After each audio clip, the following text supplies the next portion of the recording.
Hello and welcome to Pro Tips by Felipe Nascimento. Today's topic, we're going to talk about a little bit of counterbalance and how to improve your setup for initiating a counterbalance spin. I'm going to start with the common mistakes that people do when they're trying to lead a counterbalance spin or a colgate spin, doesn't matter the name. The common mistakes are, first, they go with the intention of the leading up. The intention cannot be up because it's a counterbalance, right? So the counter of up is down. So we cannot have a counterbalance spin with the force going up because the counter force needs to go down. So the first mistake is going with the intention up, right? Because we're not gonna have a counterbalance spin since we're not counterbalanced, right?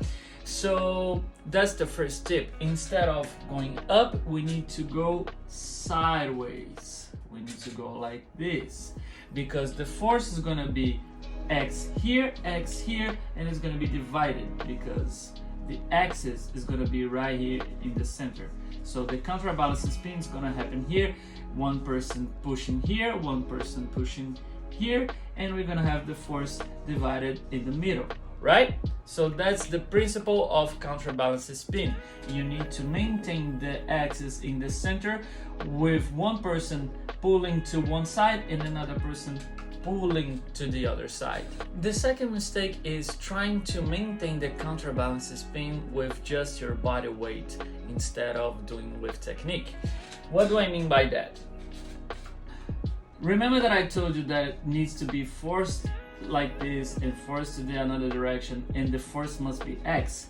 It means that the force needs to be equal. Equal forces to different directions, no movement, so the axis stay right here, okay? So that's the first thing. When I say don't try to sustain the counterbalance spin with just your body weight, is because usually the person that is leading the counterbalance spin is heavier than the person that is following the counterbalance spin. So they don't try to think about technique, they just try to think on not to let the other person fall, you know? So it goes like this when the person is not thinking about technique, is just thinking about body weight. It's go like this. One person that is following the counterbalance spin is here with X, and the other person is here standing still with zero force on their body and putting like a lot of strength here on their arm. This is an arm, okay? They are putting a lot of strength here in the arm to sustain the person that is putting X right here. So the force is going to be right here. This is going to be my axis of spinning. And this person is going to do an excessive amount of strength on their arms and forearm and biceps and etc. to sustain that person, and they cannot go that fast because there is not enough centripetal force to make this thing move like here. The most you put like Y and Z and 2Z here, and the person is doing the same here, the faster you're gonna spin because the centripetal force is gonna be huge. It's gonna be increased by the time that you increase the distance between each other. And here, you're not gonna have that because there is a limit that your arm can go. So if your arm just can go that amount, that's it.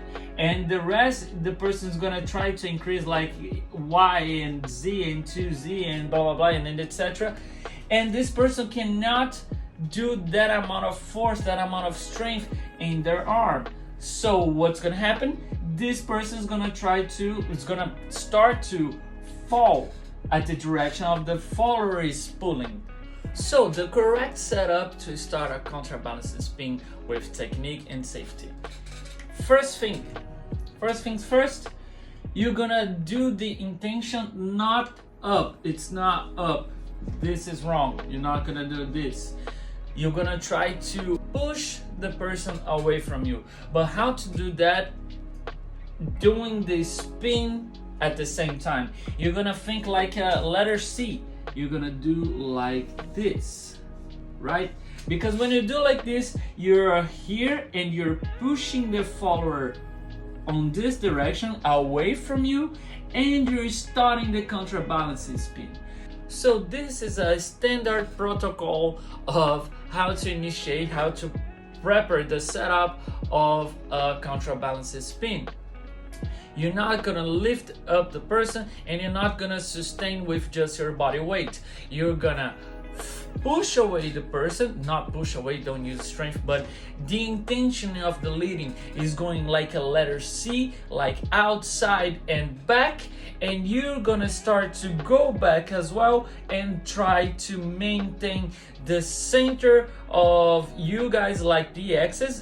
The center of you guys will be the axis, and it must be equal forces to opposite directions. Then you can start rotating properly with the counterbalance.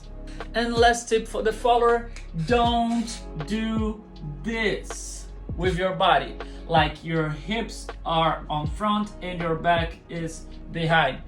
When you do this, you're compensating and you're standing on the same line, on the same axis. So if you go behind, you need to go as an all. You need to go all the way with the hips and with the back.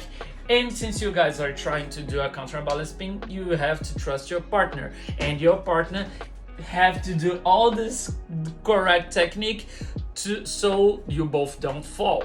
So don't go with the hips to the front and the back to the back. Go with everything as a whole to give that amount of pressure necessary to do a counterbalance. Alright, so that's the tip for today. Hope you guys enjoyed, and stay tuned for the next episode of Pro Tips by Felipe Nascimento. Peace!